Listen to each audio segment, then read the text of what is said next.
time, as girls, we have been stereotyped.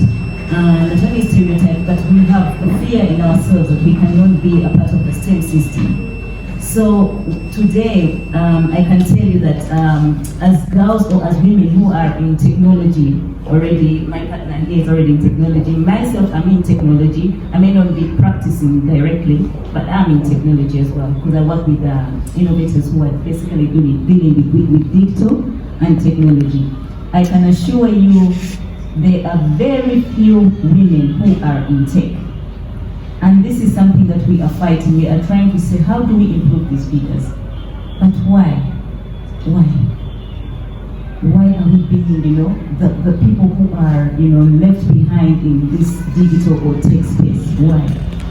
So today, I will tell you number one thing. Why should you be in STEM? Or why should you really be a part of the STEM process? First of all, to demystify these stereotypes. As a young girl here today, or as any, I don't know if the young people here can understand me, but today you will be told that mathematics is very tough and therefore you shouldn't even tamper it by your friends. Yeah? Please don't listen. Don't listen. Try it as much as you can. Then for the youths who are here today, tech is the way to go. Digital is the way to go. In the next 5 years, I can assure you, if you've not yet jumped onto the digital or the tech space, you're going to be left behind in one way or another. It's the way to go. And I'm glad there are deaf people here, because this is an opportunity. This is an opportunity for you, because this space basically caters for people like you. You may not need to speak to so many people as long as you're speaking to the computer. When you're speaking to the computer, you're basically doing your work. So for me, this is something that is a plus for you. Today, as young boys and girls who are in the room, please take this and understand it, that your being disabled is not going to be a problem in the future. Because if it's the tech space or if it's the digital way that we're going, you have so many opportunities. You have so many opportunities that are set up for you. So let us all try and demystify the stereotype around us as girls that we cannot do it. Once we do that, then we can all join into the STEM process. Maybe I can share. Thank you, Dana. Thank you, Tabitha. Dana, can you hear me? Yes, I can. Good afternoon, everyone. Good afternoon. I was introduced as Emily, Mary. The preference is Emily because it's the common one. So feel free to address me as so. I'm so happy to be here. Especially happy to see this young team that is in front of me. Yes, she has talked about it. Donna has talked about STEM and why you need to fight the stereotype. I want to add a voice to hers. This is not magic. Initially, the saying was like, ladies are the weak gender, they learn slower than the gents, but all this has been demystified. There is a Hollywood actress by the names of Hadi Lama. She's not talked about a lot, but it's because of her innovation that we have things like Wi-Fi, like Bluetooth, like GPS. Yeah, she's not talked about, but she's the one who innovated the frequency hops that informed whoever thought about Bluetooth, about Wi-Fi. She's a lady. So that should show you how far we can go. And then again, she mentioned about technology and the future and wherever we are. We've been through COVID. So whoever was shying away from technology during the COVID time got to find their place. Because you either had to adapt or be left behind. For 2 solid years, some people were going to school, others were not, like going to school digitally, others were not.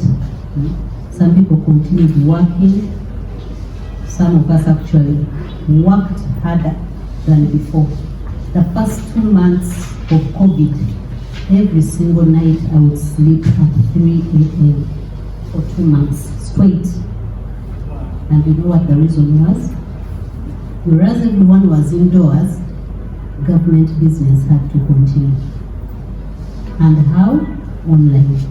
But guess what? We all know how tech savvy most of our people are, especially in public service.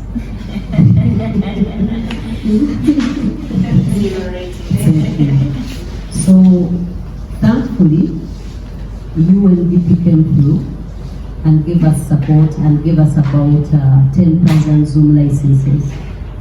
So the challenge now was to get these licenses to the public officers to get government business going. Yeah? So you would actually get somebody, give them an account, and then spend 2 hours showing them how to do what. How to do what.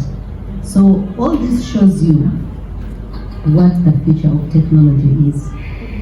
There is a CIO of one of the security organizations who said that the future will have to find its equilibrium in technology, the technology swing. And the reason being, ideally the saying would be the other way around, like technology would be the one to find itself in the future. But no. Technology is moving faster. So the future has to figure out where it will be in the technology swing. So what am I saying? If you are thinking twice of whether you should be in STEM or what, I think you should lock it in. You should lock it in. Technology is the future. It's the way to go. I mean, there are no two ways about it anymore. Just look at the way you are in the room. Apart from these youngsters, who among you doesn't have a phone? Anyone without a phone? So the phone has actually evolved from just being a communication device to actually being the office. Myself, if I leave my workplace, as long as I have data on my phone, as long as I have charge battery on my phone, I'm good to go. I can work from anywhere. I'm no longer locked in. It doesn't matter where I am. And this is where we are going. Uganda is trying to move towards a middle income status country. And given the current situation that we are in, everyone has to look for avenues of how to cut costs of living, costs of, I don't know, everything that you do. And you know what?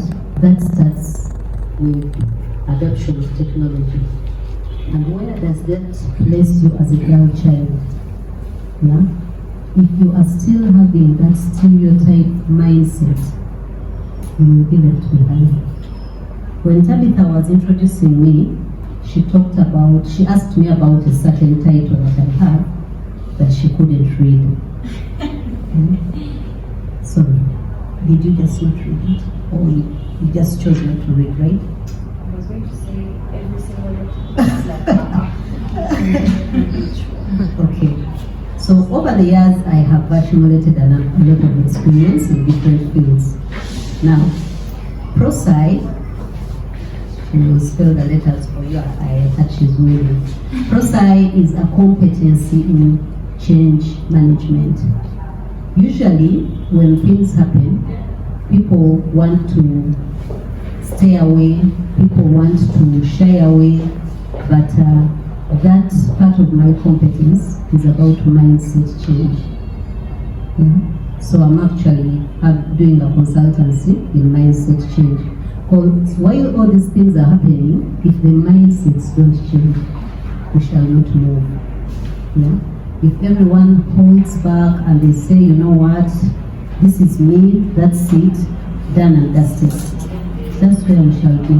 But guess what? One thing I've realized is when you choose to be left behind, you actually disorganize the environment around you.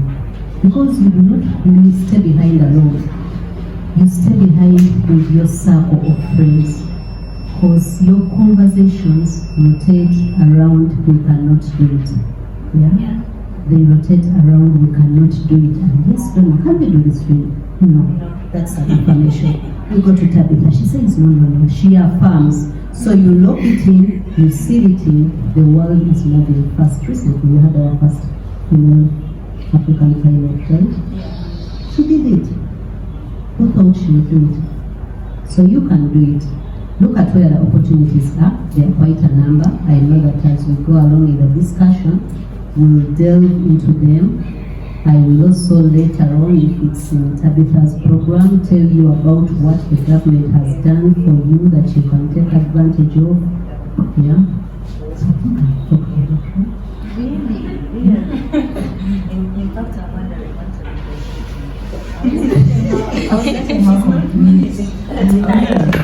Yeah, I could talk about technology the whole day, so please always stop me. Yeah, because 15 years is not a short time. Thank you. So, I'm going to begin with you for this next bit. So, feeding into the question of being left behind, there are women who are left behind not by choice. Take, for example, we have people who are not included in the tech spectrum in our society. For example, people with disabilities, for example, the deaf and the blind. As much as they are as intelligent as the next person, just held back by sight or hearing. And then, with the movement of women trying and women getting into technology and having all these opportunities extended onto them, because I'm in a platform, a certain WhatsApp platform, where it's a group for women in tech, but in a group of that kind, still somehow men are seeking. So they posted a job opportunity. They were looking for a female PhD developer. One gentleman rises up and says, "Why is it always women?" And my first statement was because they are disproportionately represented in the tech spaces. And his issue was, no, women are doing too much for yourselves, you're not giving us opportunities as well. And we highlighted to him the fact that the opportunities are not being taken away from you, but it's your mindset towards women in this. So what do we do about bringing more people on board, about getting women access to these opportunities?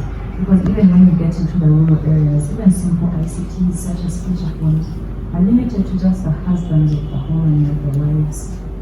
And so tech is still not a thing that is given to women who are losing all the other. How do we bring on board these other people? Okay, thank you, Tabitha. How do we bring on board everyone else? We need to look at this in like two different ways. Of course, we have our famous "What has government done?" The government in Yambi. Then we also have ourselves as individuals. Yeah. So, if you want to come on board, first it starts with the desire. Tabitha has talked a lot about mindset. Mindset starts with you. Mindset is something that even me as a consultant in that line can mentor you into, but the decision at the end of the day is ultimately yours. It's ultimately yours. I can only do so much. It's like when you go to rehab, they tell you they will support you through the process, through the journey, but crossing the bridge is entirely your decision to make. You can be in rehab for 6 years and somebody else comes and is there for 3 months and they go out and they are good. So let me talk about the government side of things. A number of things have been done. I know most of them come in as technical jargon. They come and talk about optical fiber. But I believe if all people here are members of STEM, they know what optical fiber is. Eh? Yeah. No. Then really?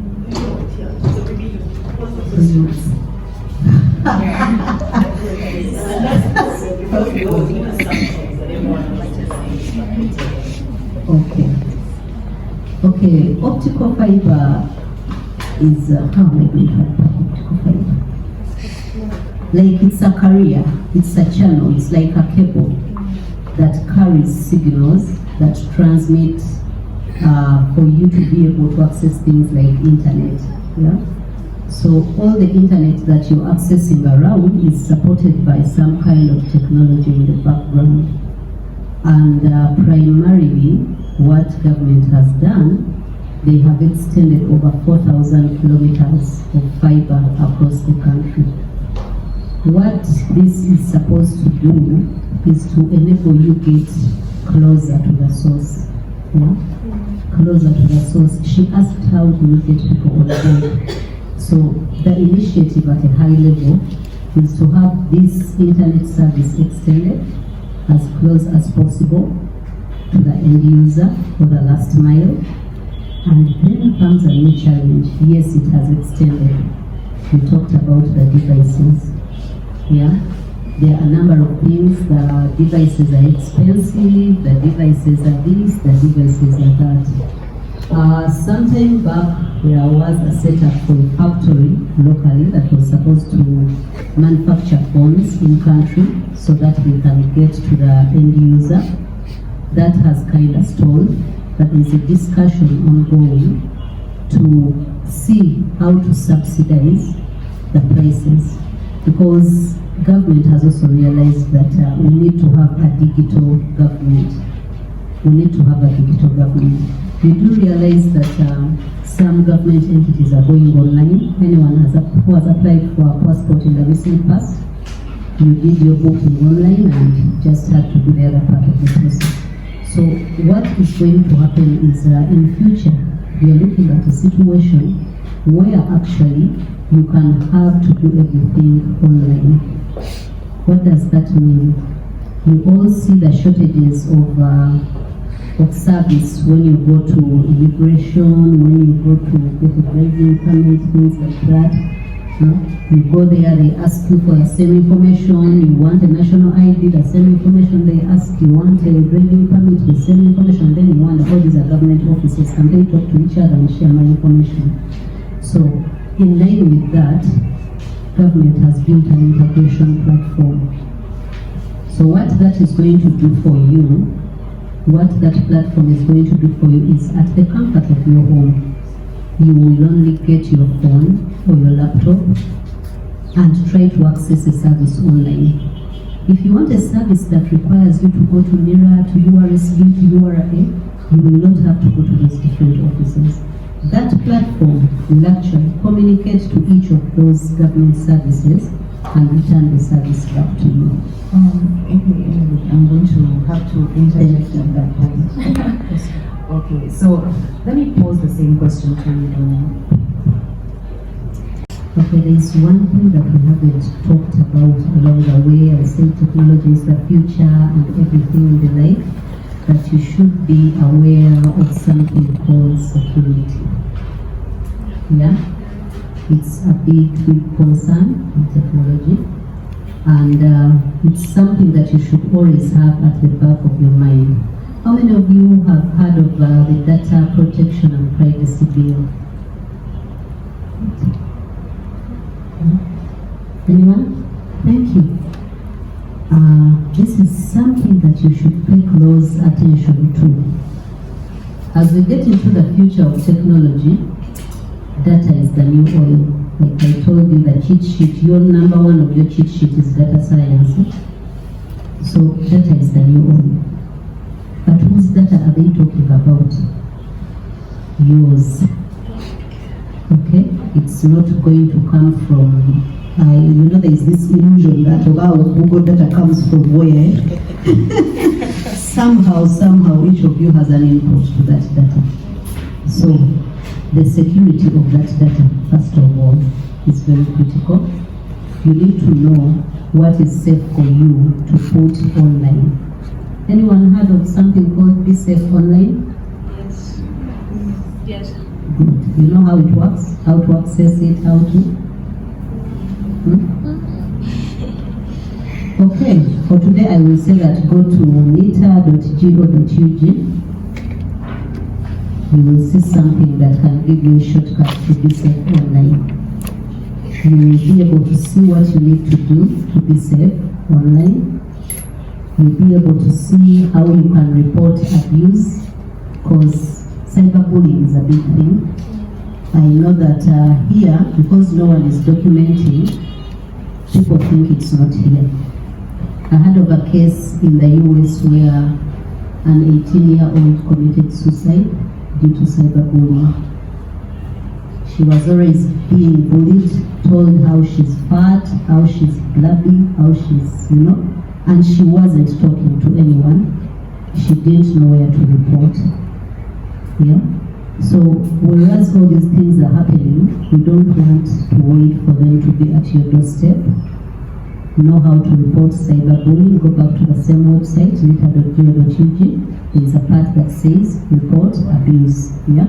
You can report anonymously and report abuse. Yeah? Then back to security again, your privacy. You should know when to give which data to who. Has anyone seen the video of this person who is talking about Airtel money? Yes? You've seen? Yes. But you know what partly that is? Advice to you. I will quickly give you 5 career options. 1, IT service delivery. 2, I'm so fast. They gave me 1 minute. You people use the day for me. 2, there is security. In security, there are a number of things, so I'll do a cheat sheet there. There is risk analysis, there is risk management. There is cyber terrorism, something in there. Then did I mention a business analyst? Okay. Data analysts, data scientists, I think the 1 minute is done. Digital specialists, yeah. I think the 1 minute is done. Please, the blogs are a temporary solution to the problem. Yes, I hope you had that right. That last one, yeah. I know many of you just ran there, but it's temporary. Please, get real jobs. Yes. Still the same question to me. Well, okay. I wouldn't go just to tell you about the career alone, but I will just emphasize that, digital is the way to go, or tech is the way to go. In everything we do, I can just tell you, I can give an example. We work with an innovation hub that's working with social entrepreneurs. And what they do is, who knows what social entrepreneurship is? Yes, someone behind there. Okay, I think it's about creating a solution for problems that we're facing while you're trying to also make a living out of it, or you're able to raise money to manage the cost you're running. Very good, very, very good. She's right on time. So, social entrepreneurs, you've seen people who are making maybe jackets out of sugar sacks, the sacks where they put sugar. You've seen people who are making handbags out of straws. Yeah, you've seen people who are doing maybe tiles out of plastics. Yeah, so many of those. Yeah, these are trying to solve the environment. Yeah, environmental issues. Yeah, but at the same time, they're making a profit out of it. So they're social entrepreneurs. These people, initially, majority of them, these are people who don't want to go IT survey, or they don't want to go tech, and not that they don't really want, but most times they are kept behind. They have that mindset of we can't.